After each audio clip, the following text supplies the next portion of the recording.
दोस्तों, क्या आपको पता है फैक्ट्री में हीरा कैसे बनता है? और क्या आप जानते हैं हीरे को कोयले की खदान से कैसे निकाला जाता है? और क्यों कोयले की खदान बड़े बड़े ब्लास्ट किए जाते हैं? और कैसे हीरे को आखिरकार चमकाया जाता है? और कैसे हीरे को पानी के प्रेशर की मदद से काटा जाता है? दोस्तों, हीरा एक ऐसा आभूषण है जिसकी चमक की पूरी दुनिया दीवानी है। दोस्तों, सबसे पहले बात करते हैं हीरे को खदान से कैसे निकाला जाता है। तो दोस्तों, आपको बता दें कि हीरे के पत्थर को कोयले की खदान से निकालना एक बहुत ही बड़ा और मुश्किल प्रोसेस होता है। कोयले की खदान से हीरे को निकालने के लिए सबसे पहले एक बड़ी टीम आती है जिसमें कई प्रोफेशनल कारीगर होते हैं और वो सभी इन कामों में प्रोफेशनल है तो माहिर होंगे डेफिनेटली। अब बड़ी टीम आने के बाद यहाँ पर कोयले की खदान से हीरो को निकालने के लिए बड़ी बड़ी मशीनों को लगाया जाता है और इन्हीं मशीनों की मदद से कोयले की खदान से कारीगर हीरे को निकालते हैं, जो कि जोखिम भरा काम होता है। जैसा कि हम सभी जानते हैं, हीरे कोयले की खदान में काफी ज्यादा पाया जाता है, जिसके चलते कोयले की खदान से हीरे को निकालने में कुछ महीने या सालों का समय लग जाता है। अब आपको बता दें कि जब कारीगर की मेहनत से कोयले की खदान से हीरा निकाला जाता है तो खदान से निकला हुआ हीरा एक नॉर्मल पत्थर की तरह ही दिखता है, जिसे देखने पर कोई भी नहीं बता सकता है कि ये हीरा है। जी हाँ, खदान से बड़े बड़े हीरे के पत्थरों को निकालने के बाद मजदूरों की सहायता से इन्हें छोटे छोटे टुकड़ों में तोड़ा जाता है। इसके बाद इन पत्थरों को बड़ी बड़ी मशीनों की सहायता से फैक्ट्री में लाया जाता है, जहां पर कारीगर की मदद से उन्हें हीरो में तब्दील किया जाता है। फैक्ट्री में लाने के बाद उन सभी पत्थरों को मशीनों से उतारा जाता है। ये प्रोसेस सर कंप्लीट होने के बाद उन सभी हीरे के पत्थरों को कारीगरों तक पहुंचा दिया जाता है ताकि अपनी कारीगरी की मदद से इन पत्थरों को हीरे में तब्दील करें।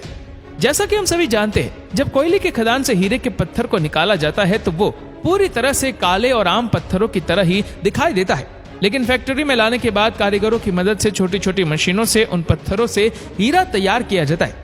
एक पत्थर की तरह ही दिखने वाले हीरे को लेजर जैसे आधुनिक चीजों की मदद से बड़ी ही सावधानी बरतते हुए हीरे का शेप देते हुए पत्थर को काटा जाता है। जैसा कि हमने आपको बताया कि इसमें लेजर का इस्तेमाल करके पत्थर को हीरे का आकार दिया जाता है। अब हीरे का शेप लेने के दौरान हीरे के ऊपर के क्राउन को बहुत ही सावधानी से हटाया जाता है और नीचे के आकार को देते समय काफी सावधानी बरतनी पड़ती है। जब पत्थर को हीरे का शेप दिया जाता है तो उसे अलग अलग शेप में काटा जाता है। जैसे कोई हीरा अंगूठी के लिए तैयार किया जाता है तो किसी हीरे को हार के लिए तैयार किया जाता है, तो उसी हिसाब से हीरे को आकार दिया जाता है। क्योंकि कारीगर खुद ही डिसाइड करते हैं कि इन हीरो को excellent cut, very good cut या गुड कट में काटना है। जिसका कट से हीरे के सबसे ज्यादा पैसे मिलते हैं, उसी कट को सिलेक्ट कर लिया जाता है, जिसके बाद कारीगर हीरो को काट कर उसका शेप देते हैं।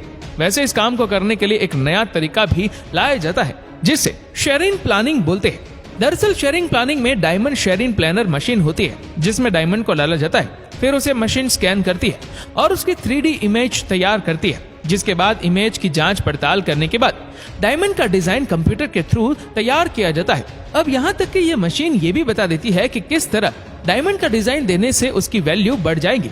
इसी के साथ ही इस मशीन का इस्तेमाल रफ डायमंड सॉर्ट में भी किया जाता है। अब जहाँ ये मशीन बता देती है कि इस रफ डायमंड को किस आकार में काटना है, डिजाइन फाइनल होने के बाद ये मशीन खुद ब खुद हीरे पर लेजर की मदद से निशान बना देती है और इसके बाद हीरे को पैक करके आगे कटिंग के लिए भेज दिया जाता है। साथ ही पैक के ऊपर कटिंग से जुड़ी सभी जानकारी लिखी होती है ताकि कारीगर इसे तय किए गए डिजाइन में ही काट सके।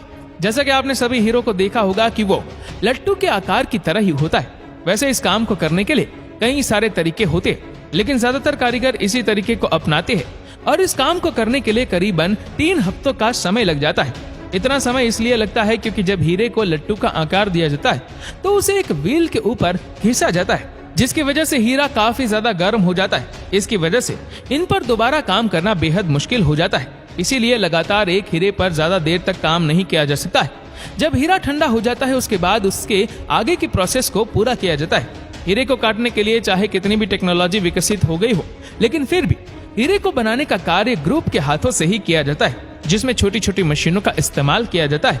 और शायद इसी वजह से आज हीरे की फैक्ट्री में सबसे ज्यादा कारीगर मौजूद होते हैं जो डिजाइन से लेकर उसकी कटिंग को बड़ी ही सावधानी के साथ करते हैं। डिजाइन, आकार और शेप देने के बाद अब बारी आती है हीरे की चमक की। हीरे को सबसे पहले राउंडिंग मशीन में डाला जाता है।